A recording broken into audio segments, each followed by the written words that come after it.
Hello and welcome to another episode of Beyond the Click, where today Jason and myself will be talking about bias in AI.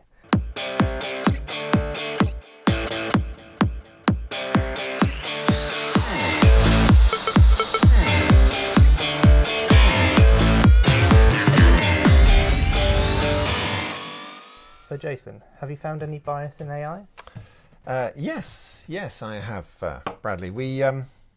We went, didn't we? You and I. We went to a talk in London a couple of weeks ago by a guy called Peter Henahan. Yeah, very interesting. Yeah, who is an AI consultant, and he spoke about AI, all the great things you can do with it, but also some of its limitations. And a couple of things he pointed out are that you can get incorrect results from AI, and these could be down to either insufficient data being plugged into it in the first place, or inbuilt bias.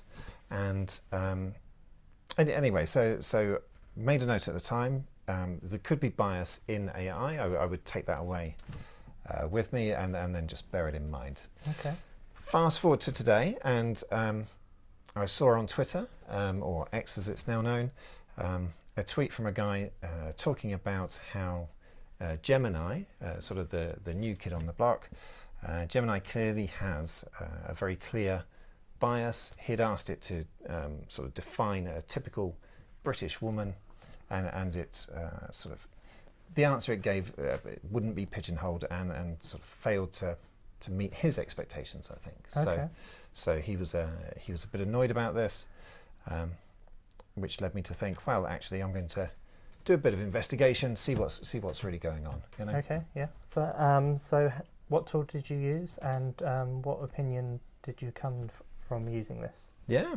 So I started off. I went to Gemini and I asked it to define or show me a picture of a typical 1950s British woman. Okay. And it could, but at the same time it put a little caveat underneath. It said, oh, by the way, you have to be careful trying to look at the typical anything really, because you run the risk of stereotypes, and people are individuals, so it's impossible to paint everybody with the same broad strokes. Yep. So anyway, but it did give an answer for the 1950s, and then I asked it for the 1960s, and it did again.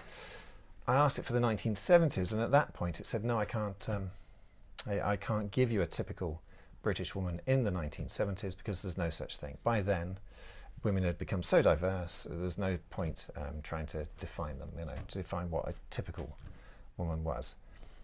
So I asked it, is that the case sort of moving forward then? Has that become sort of, as time goes by, people have become more individual and less easy to categorize? And it said yes, really. It agreed. It said that yes, it's possible maybe to look at stereotypes of decades gone by, the 50s and 60s, but for now, for today, that's impossible. Those ideas are out the window.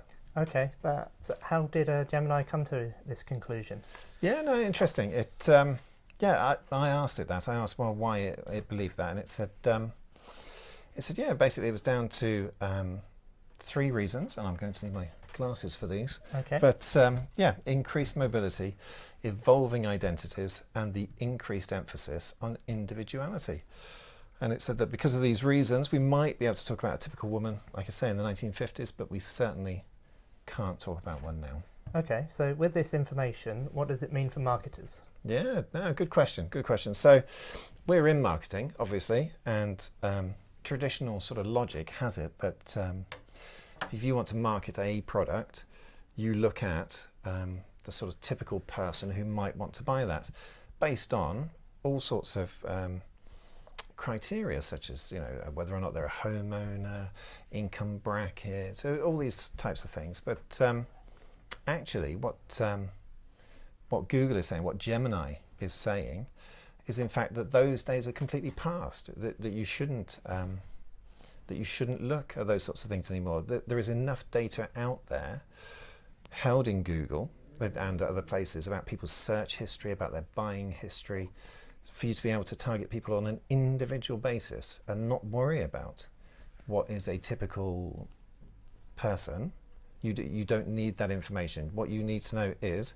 how can I get my product in front of the person who's going to buy it? Okay, but does Google follow its own advice?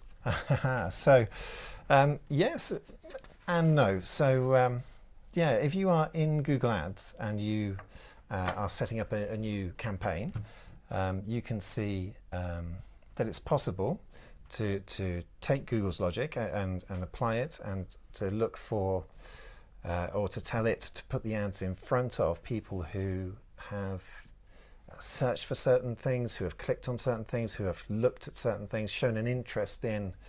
So it might be, say, food. You have some kind of food product that you want to sell.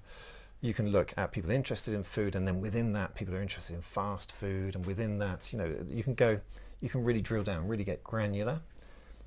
But it also allows you still to use the traditional demographics and look at whether or not people are in a certain income bracket, home ownership, and all those types of things. So it seems like it's kind of half and half at the moment. Okay, so that's it then, folks. There is definitely some bias within AI at the moment. If you could please like and subscribe, and we will see you again soon.